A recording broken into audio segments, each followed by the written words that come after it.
1 Coríntios 1, do 1 ao 9.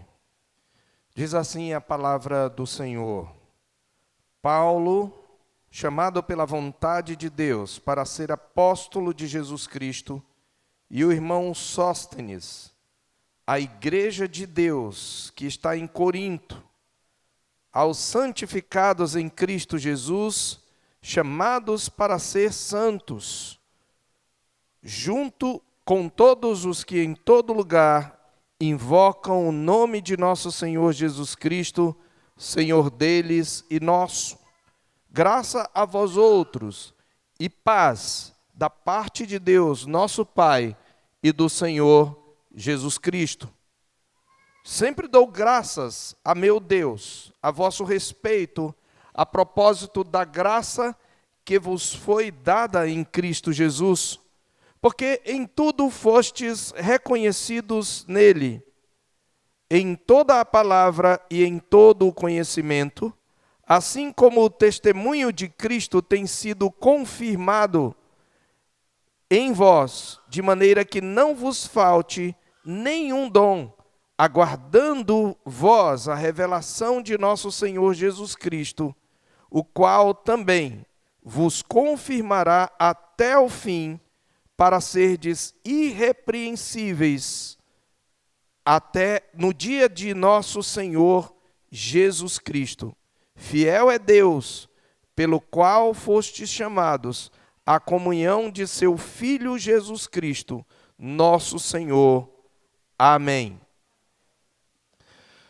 Meus irmãos, o tema ou o título da nossa mensagem nesta noite é Enxergando a Igreja com os Olhos de Deus. Enxergando a igreja com os olhos de Deus. Eu quero começar, meus queridos irmãos, com uma pergunta. Uma pergunta, ou talvez duas ou três.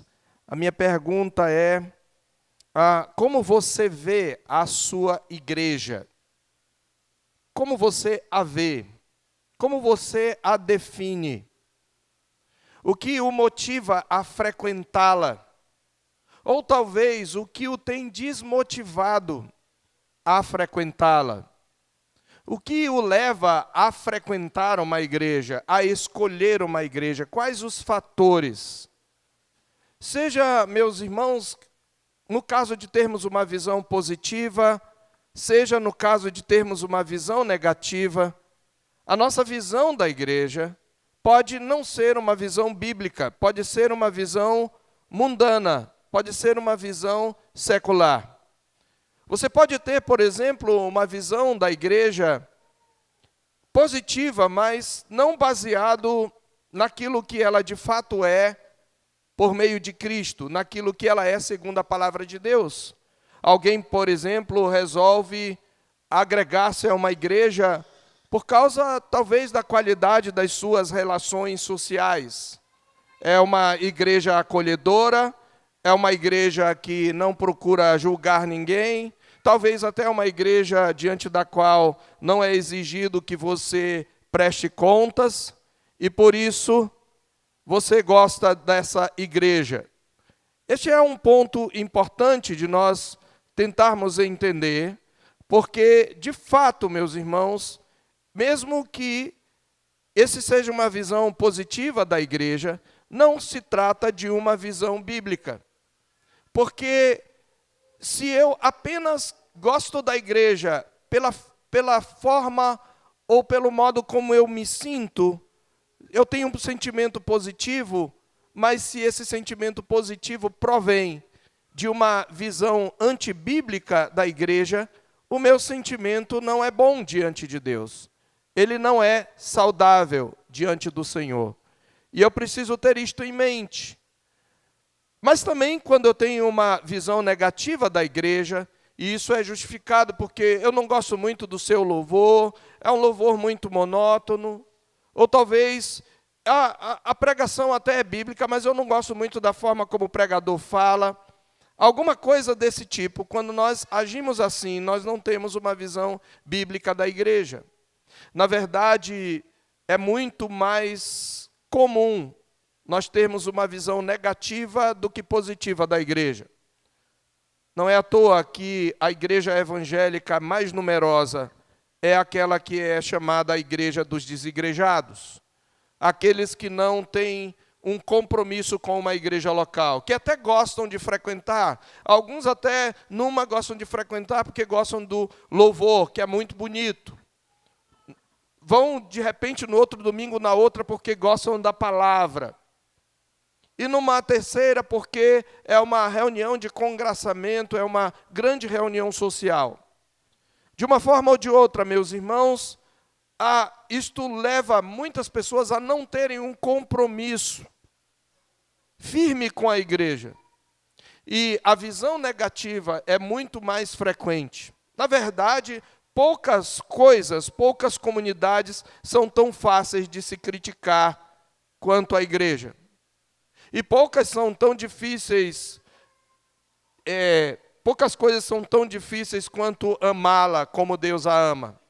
Isso porque quando a gente começa a frequentar uma igreja e se torna membro dela, e a gente começa a conviver, quando a gente começa a se envolver, a gente começa a descobrir todos os pecados que estão ali escondidos. E os nossos também estão presentes e se somam àqueles que estão conosco, mas normalmente o que nos incomoda é o pecado dos outros. Basta um olhar superficial na igreja e até mesmo vermos o que ocorre nas redes sociais, sobretudo nos escândalos, para nós percebermos falhas evidentes na igreja. E são falhas reais, divisões internas, pecados escandalosos, imaturidade espiritual, incoerências morais, crises relacionais. Para muitos, essas realidades se tornam motivo de escárnio, para outros de afastamento. Para alguns, é uma razão para uma postura cínica e amarga em relação à vida comunitária. Entretanto, meus irmãos, quando nós olhamos para a igreja apenas com os olhos da carne, nossa avaliação será inevitavelmente distorcida, porque nós veremos apenas o que é terreno, o que é falho e o que é imperfeito, e nós veremos de uma perspectiva terrena.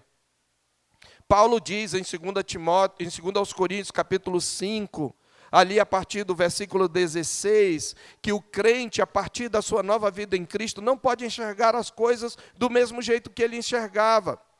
Nós não andamos mais pelo que vemos, mas por fé. Em 2 Coríntios 15, verso 15 em diante, ele diz: porque o amor de Deus nos constrange, julgando nós isto, um morreu por todos, logo todos morreram. E ele morreu por todos para que os que vivem não vivam mais para si mesmos, mas para aqueles que por eles morreu e ressuscitou. Assim que daqui por diante, não a ninguém conhecemos segundo a carne. O que Paulo quer dizer com isso? Ele diz: nós não olhamos mais para as pessoas segundo uma visão meramente humana, segundo uma visão meramente baseada nos 5 sentidos. E ele diz ainda: se antes conhecíamos a Cristo segundo a carne, já agora não o conhecemos deste modo. E como nós conhecemos a Cristo? Segundo o Espírito de Deus. Aqueles que se converteram a Cristo receberam o Espírito de Deus e eles passam a ter a visão de Deus, mas essa nova visão de Deus não é automática, porque o Espírito aperfeiçoa a nossa visão pela Escritura. Então, quando nós aprendemos a enxergar a igreja com os olhos de Deus, nós somos conduzidos a uma visão mais profunda, mais ampla e mais redentiva. Nós passamos a compreender que a igreja não é definida primariamente pelos seus fracassos, mas pela graça soberana que a chamou, que a sustenta no presente e que a conduzirá infalivelmente ao fim, a uma vida e a um caráter irrepreensível. É exatamente, meus irmãos, esse contraste que Paulo estabelece logo nos versos iniciais de 1 Coríntios. Antes de corrigir, exortar e até repreender duramente aquela comunidade, o apóstolo começa com uma oração de ação de graças. E é uma ação de graças sincera e teologicamente fundamentada.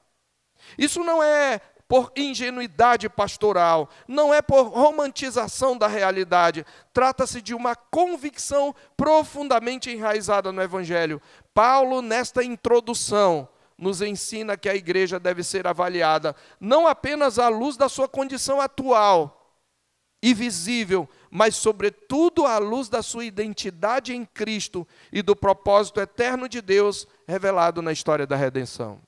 Aqui está o ponto central e a proposição da nossa mensagem: enxergar a igreja segundo os olhos de Deus é enxergá-la à luz de sua identidade em Cristo e à luz do propósito eterno de Deus revelado na história da redenção.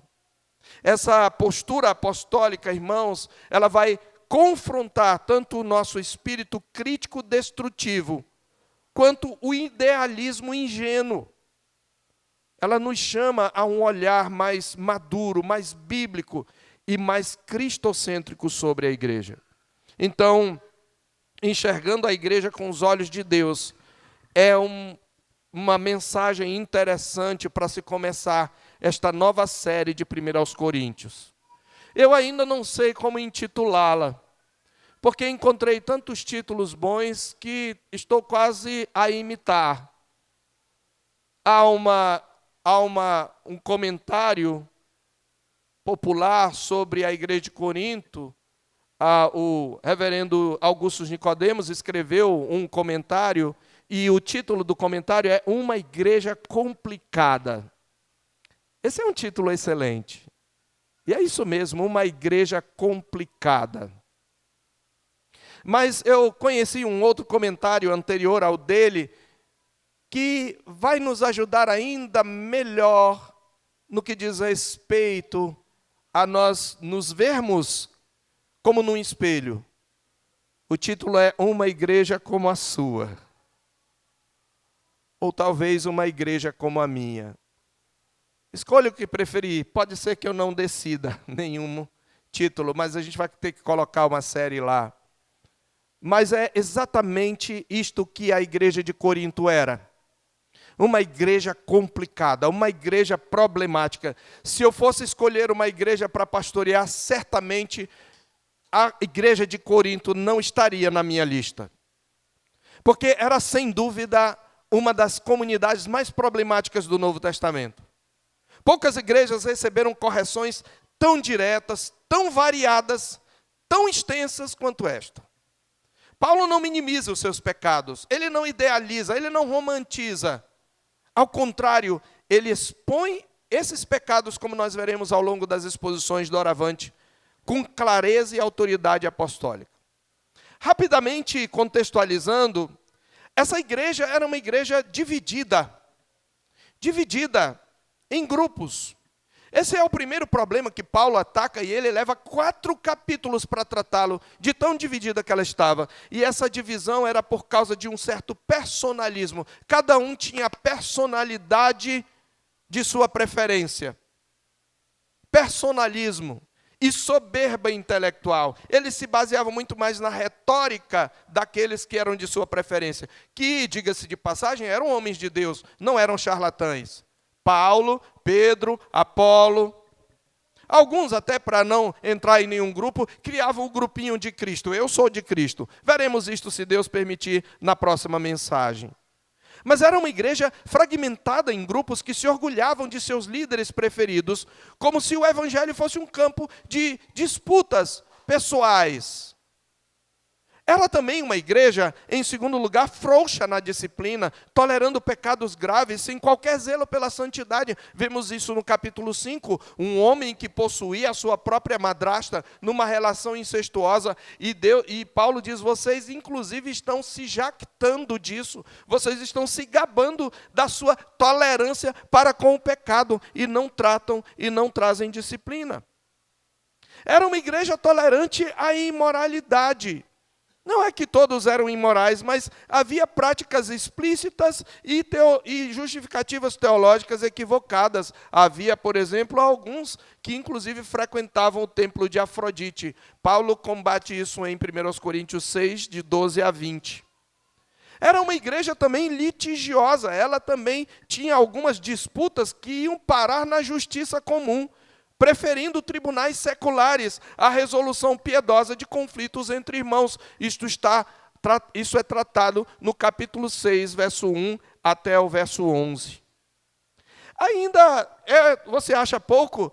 Era uma igreja marcada por confusão nos relacionamentos conjugais, revelando dificuldade de aplicar o evangelho a cada situação específica da vida familiar. Capítulo 7 trata disto. O que mais poderíamos enumerar? Era uma igreja desordenada em sua liturgia, especialmente quanto ao uso dos dons espirituais. Ela transformava aquilo que deveria edificar em motivo de vaidade e confusão.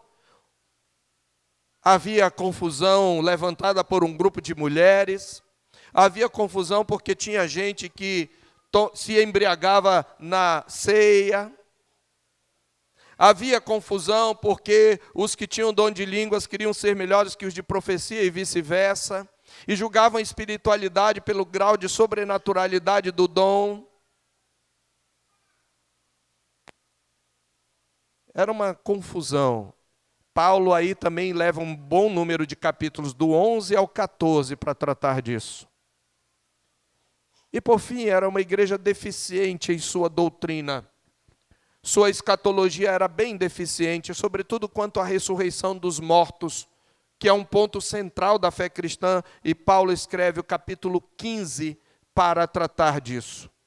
Em suma, meus irmãos, eu acho que fica claro que se tratava de uma igreja espiritualmente imatura, teologicamente instável e moralmente vulnerável. Se a igreja de Corinto fosse hoje, ela existisse hoje e estivesse nas redes sociais, ela aumentaria o número de desigrejados. Essa igreja deu muito trabalho para o seu fundador, o apóstolo Paulo. Sabe, os estudiosos têm um consenso, a maioria deles, eu diria quase a totalidade deles, de que, na verdade, Paulo escreveu 4 e não apenas 2 cartas àquela comunidade. Dessas 4, só 2 sobreviveram no cânon. O capítulo 5, verso 9, ele menciona uma carta que ele escreveu: já em carta vos escrevi que não vos associasseis com os impuros. Ou seja, ele escreveu uma carta anterior, mas nós não temos o conteúdo dessa carta, ele apenas a cita. E a maioria dos estudiosos entende que a primeira carta aos Coríntios, na verdade, já é a segunda carta de Paulo, e a segunda já é a 4ª carta de Paulo. Ele tem que escrever 4 cartas, ainda assim, apesar de tudo isso, o apóstolo afirma com clareza e constância. Ele teve muito trabalho, e a segunda carta, talvez nós venhamos a expô-la. Ele vai, inclusive, revelar seus sentimentos pessoais, a tristeza, as decepções que ele teve, o choro, a ansiedade. Mas apesar de tudo isso, queridos, como é que ele começa a carta? Veja o verso 4. Como você se sentiria? Quais seriam as palavras primeiras que sairiam da sua boca se você parasse para avaliar a igreja e a sua igreja fosse assim? Paulo começa dizendo: sempre, não se apresse na leitura, mastigue essa palavra, sempre, toda vez que eu oro, eu dou graças a meu Deus a vosso respeito. Como alguém pode agradecer por uma igreja tão complicada? Mas Paulo começa com ação de graças, agradecendo a Deus pela vida daquela igreja. Como que eu posso agradecer a Deus por uma igreja assim? Não seria melhor o caso de lamentar a Deus por uma igreja assim? Certamente Paulo lamentou muitas vezes, mas ele viu que tinha razões para agradecer a Deus. Por quê? Porque ele enxergava a igreja com os olhos de Deus. Paulo fundou aquela igreja em Corinto durante a sua segunda viagem missionária. Nós encontramos isto em Atos capítulo 18, debaixo de muita tribulação. Ele fundou ali por volta dos anos 50 a 51 depois de Cristo, e ele permanece ali por um período inclusive considerável, talvez ali por volta de 1 ano e meio, que é considerável no caso do apóstolo Paulo. Essa epístola foi escrita aproximadamente 3 ou 4 anos depois, ali por 54 ou 55, depois que ele recebe notícias preocupantes sobre divisões internas. Ele diz aí que soube pelos da casa de Cloe, no verso 11, que havia contendas entre eles. E também os coríntios enviam uma carta para ele para tirar algumas dúvidas sobre várias questões sobre as quais eles não tinham plena clareza e se dividiam. Por isso que a partir do capítulo 7, do capítulo 1 ao 6, ele vai tratar daquilo que lhe é relatado, possivelmente pelos da casa de Cloé, ou por aquele que vai ser o portador e que lhe leva a carta. Mas a partir do capítulo 7, observe que ele diz: quanto ao que me escrevestes, então eles escreveram uma carta. E a partir daí ele vai tratar de assuntos que estão nessa carta. Capítulo 8, no que se refere às coisas sacrificadas a ídolos. Depois, no capítulo 12, a respeito dos dons espirituais, ele está tratando de coisas acerca das quais eles enviaram questões. Então, essa carta levantava questões doutrinárias e práticas sobre casamento, alimentos sacrificados a ídolos, dons espirituais e outras questões. Então, segundo o consenso, portanto, quase unânime dos estudiosos, essa não é a primeira carta de Paulo. E tudo isso reforça um ponto essencial. Paulo não escreve como alguém distante da realidade da igreja. Ele escreve como um pastor que conhece suas dores, pecados e desafios. A sua ação de graças, portanto, não nasce de desconhecimento, mas de fé. Ele escolhe deliberadamente enxergar a igreja à luz do que Deus fez, do que Deus faz e do que Deus ainda fará. Paulo é muito semelhante a Barnabé e é um exemplo que nós devemos imitar. Você lembra que Barnabé, em Atos capítulo 11, quando chega em Antioquia, a primeira igreja gentílica, ele é enviado pelos apóstolos, diz a palavra do Senhor, no verso 23 de Atos 11, que tendo ele, Barnabé, chegado, e vendo a graça de Deus, alegrou-se e exortava a todos que com firmeza de coração permanecessem no Senhor. Como o crente pode ver a graça de Deus na igreja? Este é o foco nesse texto, irmãos. Como nós podemos enxergar além do que os olhos podem ver? Então, eu quero dividir essa mensagem em dois grandes pontos. O primeiro deles é enxergando além do que os olhos podem ver. A identidade e missão da igreja. Enxergando além do que os olhos podem ver. A identidade e missão da igreja. Esse é o primeiro ponto. E o segundo grande ponto é reconhecendo além das manchas do pecado, a graça que enriquece, confirma e completa o propósito divino. Vou repetir, mas nós vamos tratar dessas divisões uma por uma. Reconhecendo além das manchas do pecado, a graça que enriquece, confirma e completa o propósito divino. Esse texto ele se divide em duas grandes partes, meus irmãos. A primeira delas é a apresentação do remetente e dos destinatários, que vai do verso 1 ao 3. E quando Paulo fala de si mesmo e fala da igreja, ele vai mostrar que ele enxerga além do que os olhos podem ver. Quando ele se refere à igreja de Corinto, a forma como ele a chama, a forma como ele a trata, os nomes e títulos que ele lhe dá, mostra qual é a natureza da igreja e qual é o seu chamado, a sua vocação. E quando nós olhamos para a natureza da igreja e qual o seu chamado ou vocação, nós vamos entender o que é a igreja aos olhos de Deus. Isso nos fará ter a visão correta da igreja. E qual é a identidade da igreja? Primeiro, ela é uma comunidade de origem divina.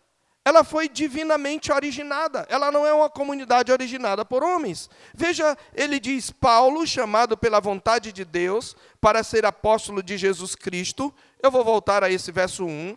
E o irmão Sóstenes, ele é o remetente. A quem ele escreve? A igreja de Deus, que está em Corinto. Ele nem diz assim, a igreja de Corinto. Ele diz a igreja de Deus. Por que ele está dizendo isso? Para começar, Paulo está antecipando um pouco o primeiro embate que ele terá. Porque uns estavam dizendo, eu sou de Paulo, eu sou de Apolo, eu sou de Cefas.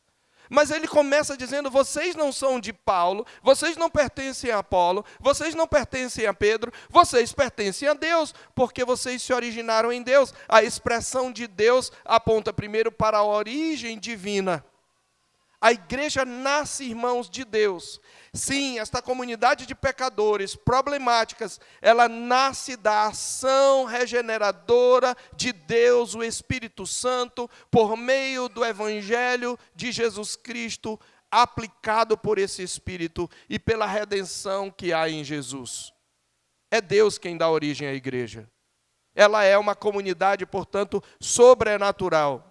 E há dignidade na igreja por causa da sua origem divina. Ela não é só divina, por óbvio, ela é divino-humana, mas ela é divina em sua origem. Essa expressão simples, a igreja de Deus que está em Corinto, carrega enorme densidade teológica, porque ela não é produto do gênio missionário de Paulo, ela não é resultado de adesão voluntária de um grupo de pessoas religiosas, ela é, antes de tudo, obra soberana de Deus. Onde quer que o nome de Jesus Cristo é pregado biblicamente,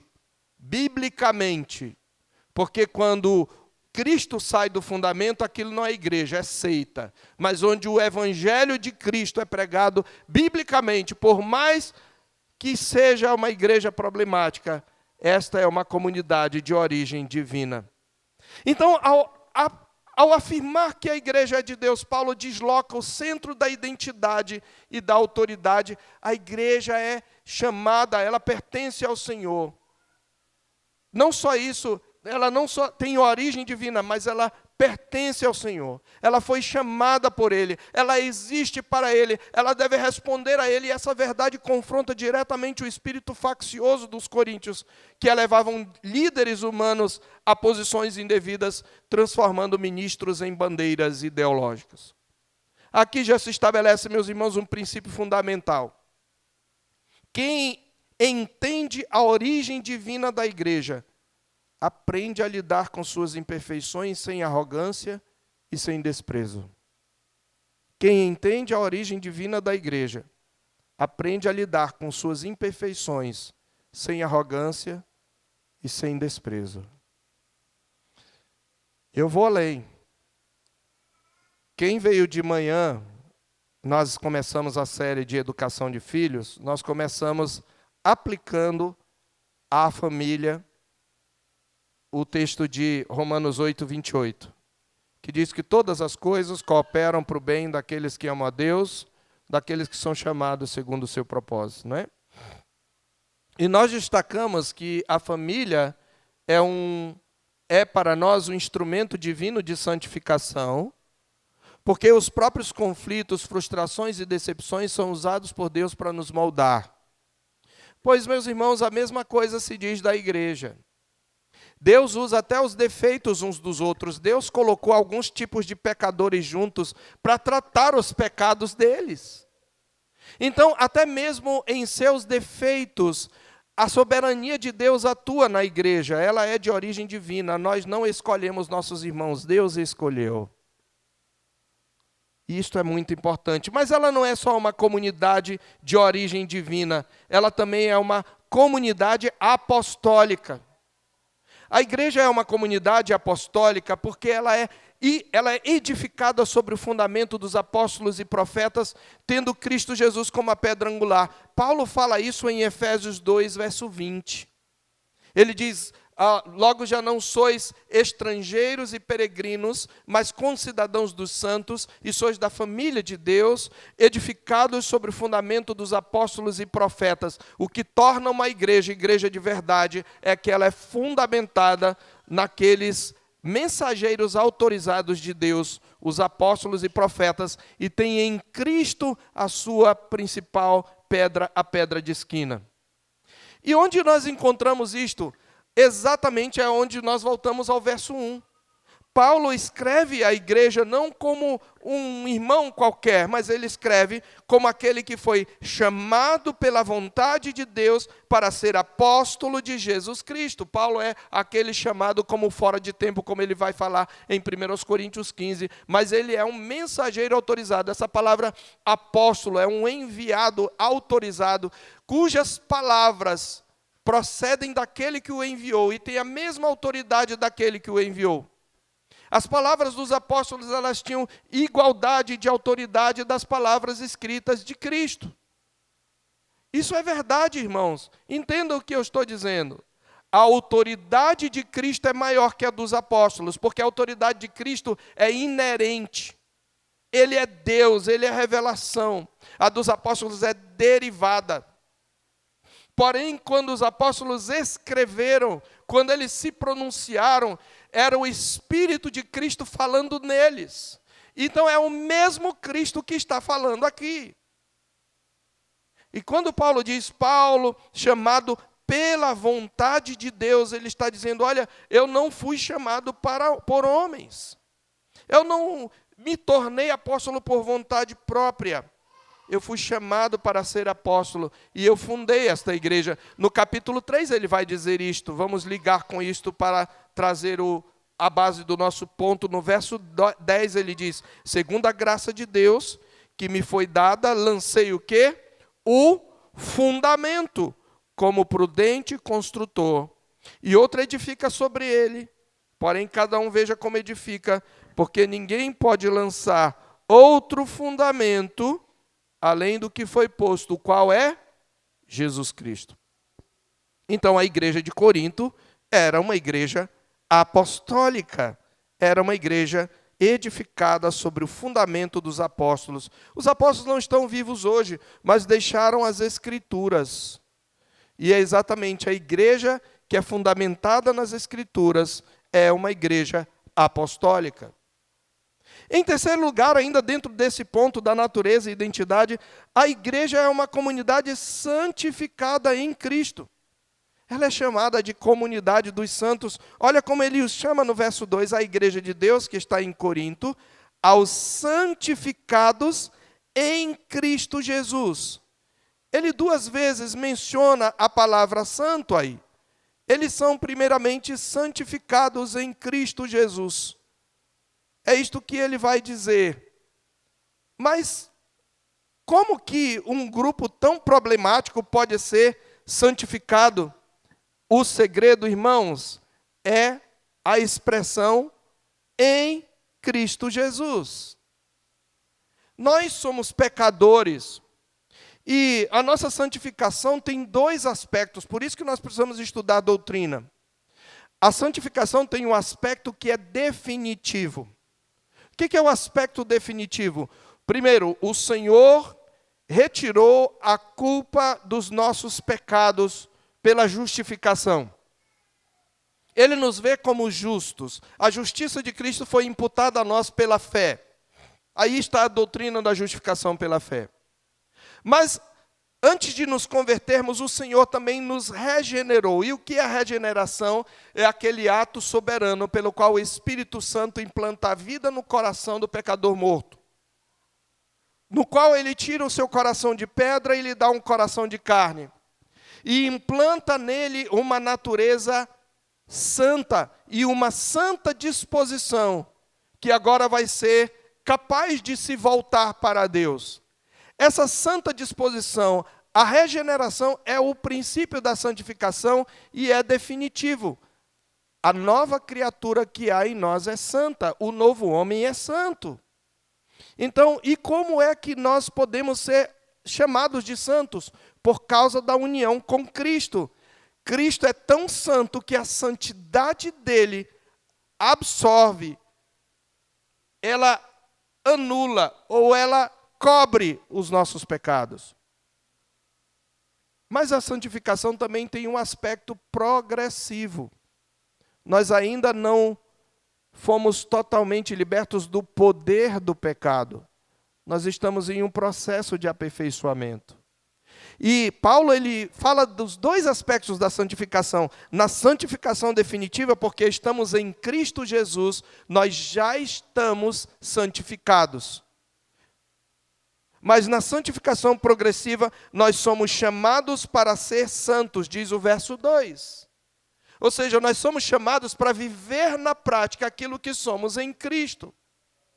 Agora perceba, nós somos o que somos, chamados de santos, não porque somos perfeitos, mas porque estamos em Cristo. A união mística com Cristo é a doutrina fundamental aqui. Paulo vai mostrar Cristo como o centro de tudo o que ele fala. E o que é a união com Cristo? Luiz Berkhoff define a união com Cristo como a união mística, ou a união íntima, vital e espiritual entre Cristo e o seu povo, em virtude da qual ele é a fonte da sua vida e poder, da sua bendita ventura e salvação. Essa é a união íntima. Por causa de Cristo habitando em nós, e porque nós estamos em Cristo, nós já estamos santificados. E nós devemos viver uma vida à altura daquilo que nós somos. Isso é significativo, irmãos, sobretudo porque Paulo está falando a uma igreja com todos aqueles problemas que eu falei na introdução. É uma igreja complicada e ainda assim ele está dizendo, vocês são santos. Por que são santos? Porque vocês foram separados do mundo. E vocês foram consagrados para Deus. Vocês estão em processo de aperfeiçoamento. A santificação como processo é imperfeita neste mundo. E só seremos plenamente perfeitos na glorificação. Mas por causa da nossa união com Cristo, nós já somos santos. Essa declaração, portanto, é escandalosa à primeira vista, considerando os pecados descritos ao longo da carta. No entanto, meus irmãos, ela revela a lógica do Evangelho. A santidade da igreja não começa em seu comportamento visível, mas com sua união com Cristo. A santificação aqui é posição antes de ser prática. Em Cristo Deus declara seu povo separado para si, revestido da justiça do Filho, e essa verdade não está relativizando o pecado, mas fundamento chamado ao arrependimento. Portanto, crente, pare de dizer, pastor, eu sei que eu não sou santo. Se você não é santo, você não é crente. Você é santificado em Cristo Jesus. A propósito, esse termo santo normalmente é usado referindo-se ao coletivo. Nós, como comunidade, somos uma comunidade separada do mundo para sermos santos. Mas nós não apenas somos santificados em Cristo Jesus. Em quarto lugar, dentro dessa identidade da igreja, nós somos uma comunidade chamada para ser santa. O que Paulo quer dizer é que a santidade concedida deve agora ser vivida. Nós temos uma vocação. A Bíblia fala que nós fomos eleitos, lembra? A gente gosta, né, principalmente presbiteriano, da doutrina da eleição. Mas para que nós fomos eleitos? Está lá em Efésios capítulo 1, verso 3 em diante. Bendito o Deus e Pai de nosso Senhor Jesus Cristo, que nos tem abençoado com toda sorte de bênção espiritual nas regiões celestiais em Cristo, assim como nos escolheu nele, em Cristo, antes da fundação do mundo. Para quê? Para sermos santos e irrepreensíveis, para exibirmos a santidade de Cristo. Então, meus irmãos, há uma tensão saudável, como nós já conhecemos, entre o já e o ainda não aqui. Como bem observado, santidade é mais do que um estado, é também um processo. Deus declara, Deus transforma e Deus conduz. E essa compreensão protege a igreja tanto do legalismo quanto da permissividade. Porque a graça que salva é a mesma que santifica. Nós somos chamados a viver uma santidade visível. É isso que nós somos chamados. E ainda dentro desse primeiro ponto, em quinto e último lugar, nós somos uma comunidade una e universal. Ele diz que esta igreja, ela é chamada para ser santo, mas não só ele diz, com todos os que em todo lugar invoca o nome de nosso Senhor Jesus Cristo, Senhor deles e nossos. Quando ele diz com todos o que em todo lugar, está dizendo, vocês são um com todas as outras igrejas locais. Irmãos, eu não sei se vocês estão percebendo, as 4 características da igreja que estudamos na doutrina, na eclesiologia, estão aqui. A igreja é una, ela é um só corpo, feito de todas as nações. Ela é santa, santificada em Cristo Jesus e chamada para viver uma vida de pureza. Ela é universal, que é o significado do termo católico. Ela é universal, composta de todos aqueles que invocam o nome de Jesus, de qualquer cultura, povo, língua e nação. E ela é apostólica. As 4 características da igreja estão sendo ensinadas aqui. Portanto, a igreja de Corinto não é uma igreja, é uma entidade isolada. Ela faz parte de uma comunhão mais ampla com todos os que em todo lugar invocam o nome de nosso Senhor Jesus Cristo.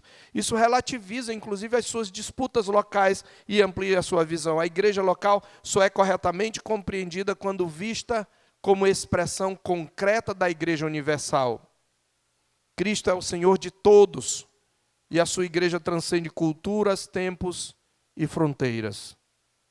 Então, esse primeiro ponto, como é que nós podemos enxergar além do que os olhos podem ver? Quando nós enxergamos a identidade da igreja como Deus a vê. Uma comunidade que tem origem nele. Uma comunidade fundamentada no fundamento dos apóstolos e profetas. Uma comunidade santificada em Cristo Jesus, chamada para ser santo e que é una e universal. Esta é a igreja. Aí nós vamos para o segundo grande ponto. Reconhecendo, além das manchas do pecado, a graça que enriquece, confirma e completa o propósito divino. Reconhecendo, além das manchas do pecado, a graça que enriquece, confirma e completa o propósito divino. Irmãos, quando nós damos graças a Deus por uma igreja, nós não precisamos ser hipócritas, nem românticos. Não precisamos atribuir a ela qualidades que ela não tem. Não precisamos, Paulo não diz em nenhum momento, olha, vocês são tão unidos. Mas ele diz, vocês são um só com todos os que invocam o nome de Jesus. Ele não diz, vocês não são, vocês não têm pecado, vocês são moralmente ilibados. Mas ele diz, vocês são santificados em Cristo Jesus e vocês são chamados para serem santos de maneira visível.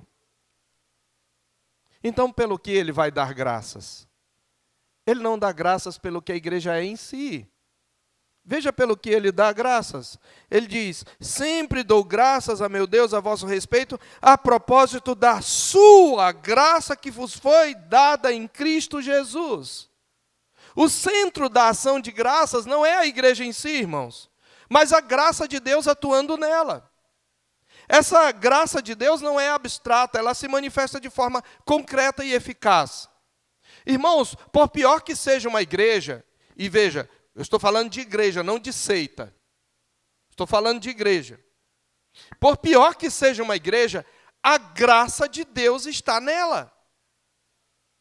E se nós não conseguimos enxergar a graça de Deus e reconhecer a graça de Deus, nós estamos com algum problema de visão. Onde nós podemos ver a graça de Deus? Primeiro, Paulo dá graças pela graça que enriquece na palavra e no conhecimento. Veja o que ele diz no verso 5. Porque em tudo fostes enriquecidos nele, em toda a palavra e em todo o conhecimento. Aquela igreja ouviu o evangelho ou não ouviu? Paulo não pregava o verdadeiro evangelho, aquela igreja foi enriquecida. Eles passaram praticamente 2 anos ouvindo o evangelho da boca do apóstolo Paulo. E depois que Paulo saiu de lá, quem foi? O grande Apolo, homem poderoso, eloquente, poderoso nas escrituras. Lembra? Aquele que depois de discipulado por Priscila e Áquila, então esteve em Corinto e foi um grande mestre. Paulo plantou, Apolo regou. De alguma maneira e por alguma razão, e não sei de que forma, Pedro também tem influência ali, porque tinha um grupo que dizia, eu sou de Cefas, olha os pastores. Então era evangelho da melhor qualidade. Eles foram enriquecidos na palavra, nas escrituras, no evangelho, e eles tinham veja, ele diz, toda a palavra e todo o conhecimento. Onde as Escrituras são fielmente pregadas, ali a graça de Deus está presente. Este é o ponto. Em toda a palavra e em todo conhecimento. Então, apesar de abusos e imaturidade, a igreja foi enriquecida por Deus na palavra e no conhecimento. Isso revela, irmãos, que dons e privilégios espirituais não são provas automáticas da maturidade. Eles são apenas expressões da generosidade divina. Eu quero fazer uma reflexão aqui. Quantos de nós, e aí eu vou falar aqui em termos de nossa igreja local, quantos de nós foram expostos às Escrituras por tantos anos e ainda são imaturos? Ainda não compreenderam muitas coisas. Eles não conseguem nem entender a centralidade de Cristo na sua vida. Eles, quando conversam sobre Deus, falam de maneira tão genérica quanto um pagão. Eles não conseguem entender e falar da obra de Jesus Cristo. Mas isso não muda o fato de que eles ouviram, eles foram enriquecidos com a palavra e com o conhecimento. Então, a gente pode dar graças a Deus, onde quer que o Evangelho é fielmente pregado, ali a graça de Deus está se manifestando com o conhecimento de Jesus Cristo. Veja, ele diz, em tudo fostes enriquecidos nele. Em quem? Em Cristo vocês são enriquecidos, em toda a palavra, em todo conhecimento. Mas, em segundo lugar, Paulo agradece a Deus pela graça que se confirma no exercício dos dons e ministérios, versos 6 e 7. Essa graça não só os enriqueceu, essa graça manifesta o próprio Cristo entre eles. Como? Veja, ele diz, assim como o testemunho de Cristo tem sido confirmado em vós. Essa expressão, o testemunho de Cristo, ela tem duas aplicações. Primeiro, o testemunho de Cristo pode significar o testemunho que o próprio Cristo dá entre vocês. E Paulo diz aqui que ele tem sido confirmado de maneira que não vos falte nenhum dom. Uma coisa que a igreja de Corinto era, no sentido bíblico da palavra, era carismática. Lembremos-nos que estamos no 1º século e os dons revelacionais ainda estão em vigência. E a igreja de Corinto era uma igreja que tinha muitos dons, tem grande lista de dons no capítulo 12. E esses dons, irmãos, dom não é uma qualidade moral, dom é diferente do fruto, não há mérito algum no dom, o dom é uma habilidade dada pelo Espírito Santo. E, inclusive, eu posso usar o dom de maneira imatura, e isso acontecia em Corinto. Mas o dom em si, como capacitação do Espírito, é uma obra da graça. E ele confirma, é o próprio Cristo, por meio do seu Espírito, testemunhando. É isso que significa o testemunho de Cristo. Mas não só isso. O testemunho de Cristo também significa o testemunho acerca de Cristo. Cristo está sendo pregado por meio do serviço de vocês, dos dons e ministérios. E não falta a vocês nenhum dom. Veja só, a igreja pode ser cheia de habilidades e ainda ser imatura e carnal. Sim, pode acontecer isso. Mas o dom é um testemunho de que Cristo está presente e Ele está confirmando essa graça. Irmãos, quando Deus converte alguém, Ele manifesta a sua graça e Ele confirma a graça, inclusive dando a essa pessoa habilidades e capacitações para operar na edificação do corpo. E quando a gente olha para a igreja, por mais problemática que seja, nós sempre vamos ver que há irmãos ali que são úteis ao reino, que há irmãos ali que edificam outros, que há irmãos ali que procuram viver o Evangelho. E esses irmãos devem ser vistos por nós como estrelas cintilantes no meio daquela igreja problemática. A questão é que nós tendemos a ver muito mais os defeitos do que as virtudes. Mas nenhuma igreja, por pior que seja, deixa de ter a confirmação do testemunho de Cristo entre os seus membros. Eu tenho aprendido a ver a graça de Deus mesmo em meio às desgraças do pecado. Certa vez eu tive que a conversar com uma mãe e sua filha desobediente, que não queria ouvi-la, nem ouvir o Evangelho, nem ouvir a palavra de Deus. Mas eu conhecia a história daquela mãe que outrora, na sua adolescência, fora desobediente e sem compromisso com Deus. E hoje é uma mãe piedosa. E naquele dia o Senhor Deus me deu uma visão, mas tenha calma, eu não estou falando em termos de profecia e visão não, é visão bíblica. Porque eu olhei para a filha e sua vida de pecado, e sua desobediência, e sua rebeldia, e sua dureza de coração, e eu lembrei do que a mãe era há cerca de 20 anos. E quando eu olhei para a mãe, quando eu olhei para a filha, eu vi como a desgraça do pecado pode estragar alguém. Mas Deus me fez olhar para a mãe e ver como a graça de Deus, ela restaura.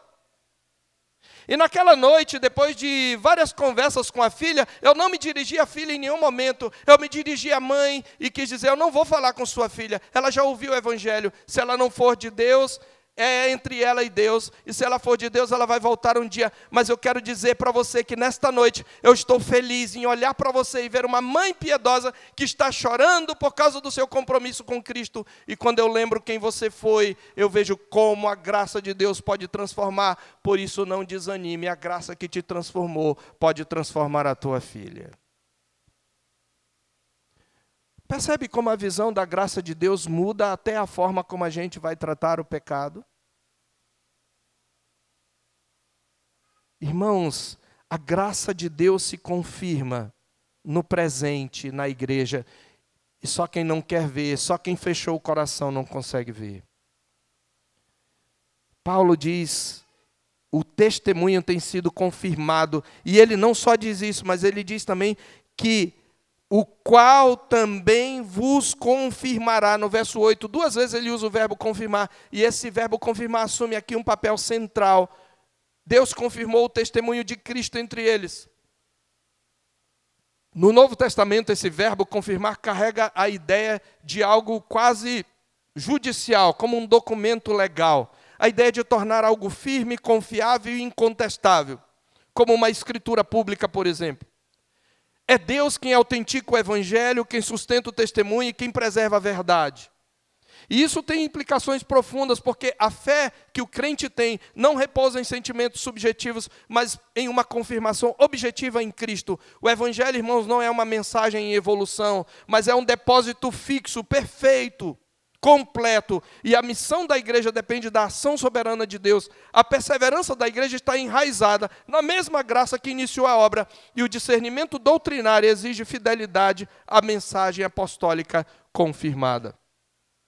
Essa é a graça que confirma no presente. E em terceiro e último lugar, é a graça que garante a consumação final da salvação. Versos 8 e 9. Ele diz, olha, você não falta nenhum dom. Não só isso, enquanto vocês exercem dons e ministérios, vocês aguardam a revelação de nosso Senhor Jesus Cristo. Ele está falando da vinda, da esperança em Cristo Jesus. Ele diz, o qual também o Senhor Jesus Cristo vos confirmará até o fim, para serdes irrepreensíveis no dia de nosso Senhor Jesus Cristo. Irmãos, mensagens e declarações como estas é que me fazem não desistir da igreja, é que me fazem olhar para a igreja e apesar de conhecer por dentro e por fora os seus defeitos, apesar de conhecer os seus pecados e os meus pecados, eu consigo entender que Deus vai confirmar a igreja. Haverá crentes da terceira igreja presbiteriana de Boa Vista diante do trono e do Cordeiro, cantando, digno é o Cordeiro que foi morto de receber o louvor e a honra e a glória pelos séculos dos séculos. Amém. Eu não tenho dúvidas disso. Agora, é Deus que tem o controle. É Deus que sabe, mas eu não tenho dúvida de que onde quer que o Evangelho seja pregado, a graça de Deus vai confirmar os eleitos. Paulo olha para o futuro com esperança segura, na certeza de que o mesmo Deus que confirmou o testemunho de Cristo continuará confirmando o seu povo até o dia do Senhor. A perseverança dos santos, meus irmãos, portanto, não é sustentada pela constância humana, mas pela fidelidade divina. E tudo converge para Cristo. Ele é o conteúdo do testemunho. O testemunho de Cristo. Ele é o fundamento da santidade, santificados em Cristo. Ele é o garantidor da perseverança, o qual também vos confirmará. Ele é o fim último do propósito de Deus para a igreja. Ele diz: fiel é Deus, pelo qual foste chamados à comunhão de seu Filho Jesus Cristo, nosso Senhor. Tudo o que nós podemos crer e o que nós podemos esperar é tão somente por causa de Cristo. Por isso, crente, que Cristo seja o centro da sua vida, da sua palavra, da sua pregação. Não esqueça de Cristo, que Cristo seja o centro de tudo o que você faz. A igreja é cristocêntrica, por natureza. Nós precisamos entender isso, por causa do nosso Cristo bendito. Eu quero concluir, meus irmãos. Paulo nos ensina a enxergar a igreja com os olhos de Deus. Mais uma vez, isso não significa negar seus pecados. Nós conhecemos nossa igreja. Quem tem envolvimento conhece a igreja, conhece seus pecados e defeitos. Mas enxergar a igreja com os olhos de Deus não é negar seus pecados, é interpretá-los à luz da graça soberana que a envolve. A cruz de Cristo, de novo, é a resposta definitiva ao escândalo da imperfeição da igreja.